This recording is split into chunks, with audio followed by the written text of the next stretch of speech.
actually made a mistake. um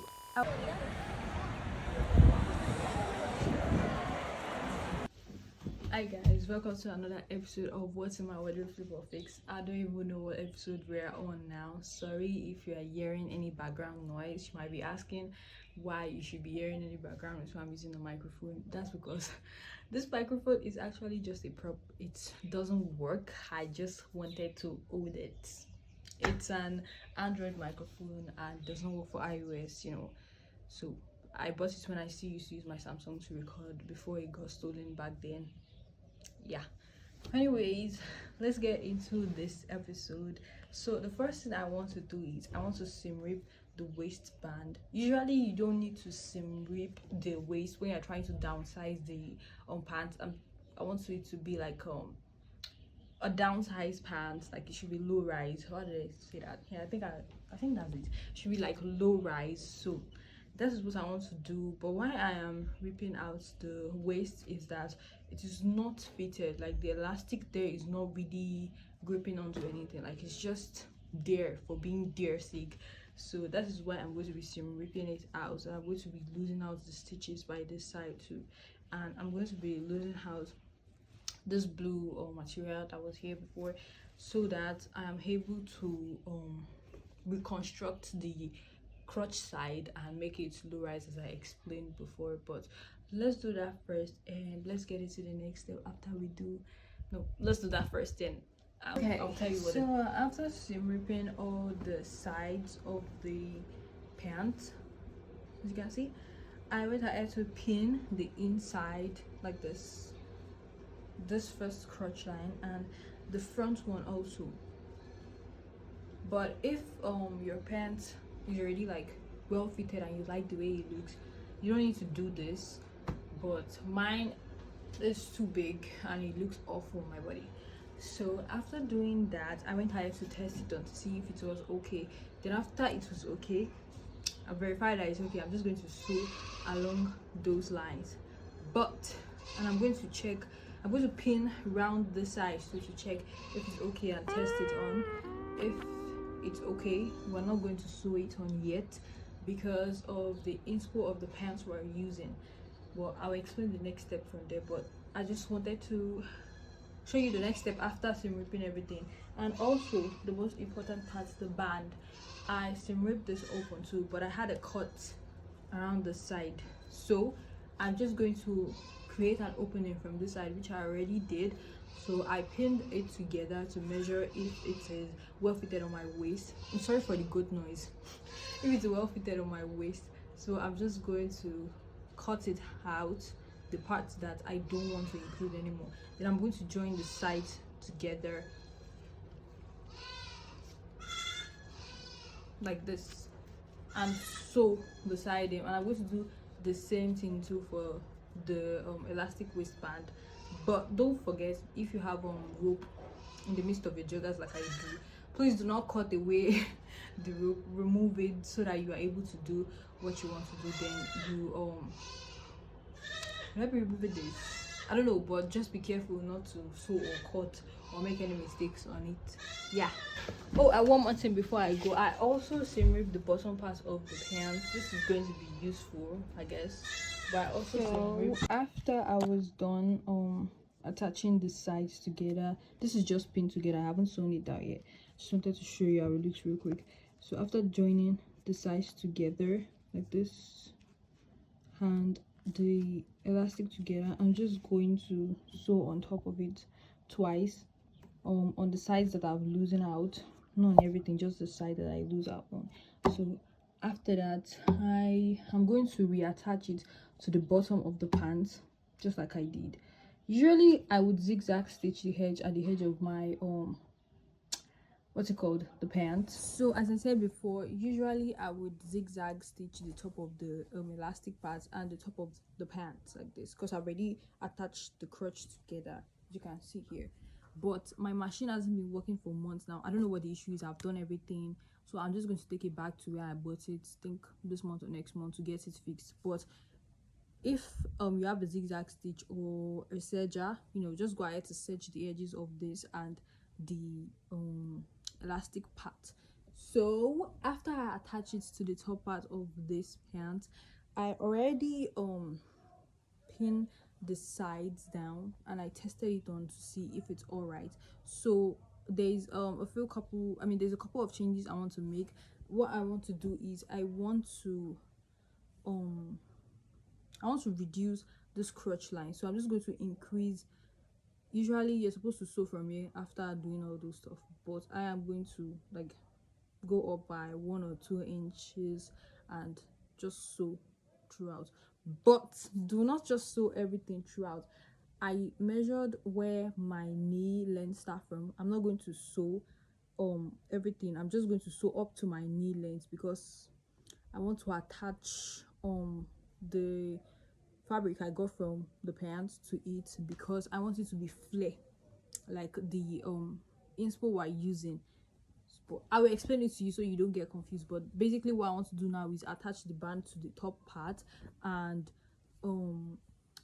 cut out the excess of the crotch line. Then we'll move on to the next step.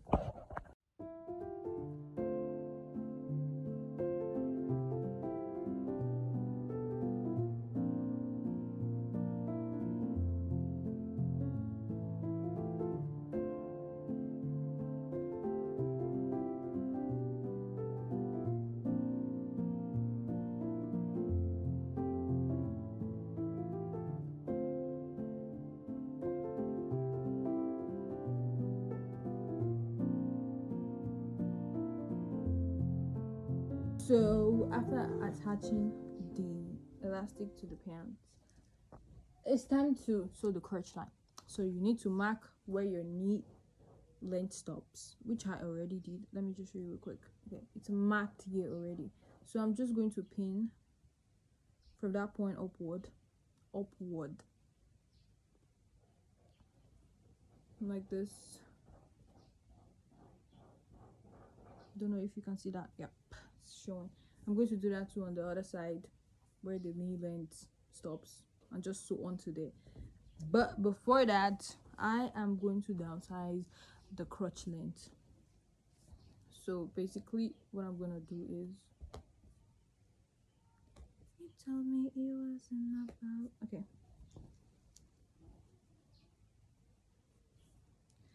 you're just going to measure out where you want your crotch length to start from.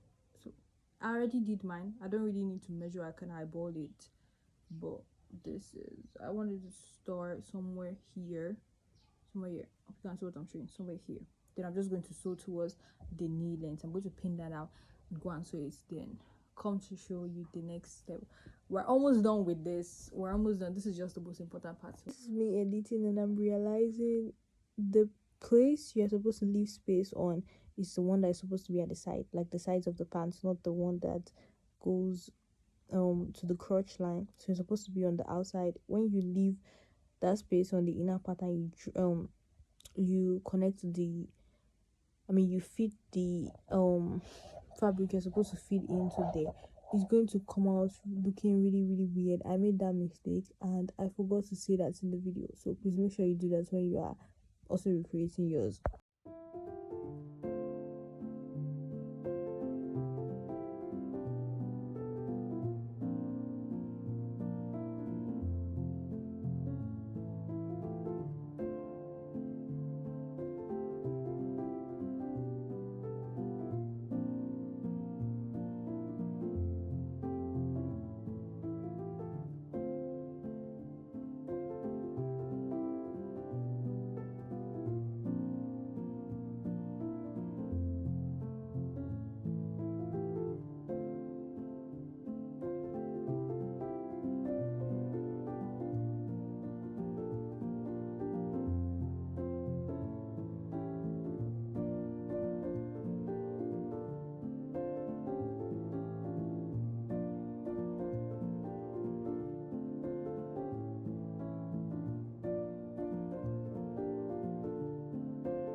Okay, so now that I've joined, let me get my microphone. Okay, I got the microphone now. Okay, so now that I've joined the sides, not fully, just to the knee part I mentioned back then, I already trim out the excess. So what is left is for us to close out this part, because this pant at the bottom is quite skinny. So I'm going to just sandwich this in the middle. You're going to cut it in a triangular shape, then you're just going to sew along the edges. I don't know if this will be wide enough, but it will do something, I mean part of it. And after that, I'm just going to finish the bottom part with the blue strip that I seam ripped at the beginning of the video. I'm just going to use that part to complete it so that it is a little bit long, because it is not that long. After removing this from the bottom part, it is looking like a 3/4, you know. But if that is what you want, you can just leave it like that. But without further ado, let's get into it.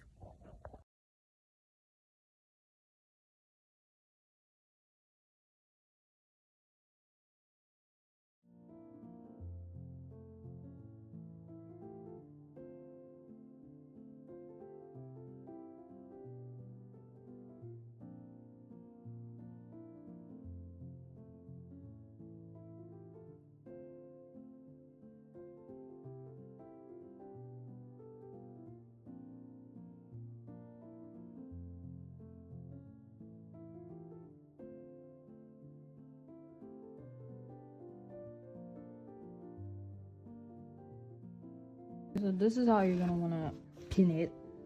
Like, see, just go with the wind. This is how I can explain this part. But look, it's in form of a triangle. Just have to pin to make sure you exhaust all this additional fabric here. So you're going to sew here. I folded it at this side because I want to see where to stop, so that there's no weirdness at the front part. So I'm just going to start sewing from here like this, and I'm going to do the other side just the same way. Just let me show you. You're going to do that too on the other side once you're done with this side.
Okay, so thank you guys so much for joining me on today's tutorial, and I'll see you guys in the next tutorial, maybe a flip or fix or a fresh tutorial at that. But thank you so much for watching. If you did find this video helpful, if you liked the video at all, please make sure you like, subscribe, and turn on post notifications so you can get notified anytime I post a new video. And I'll see you guys hopefully next time in the next tutorial.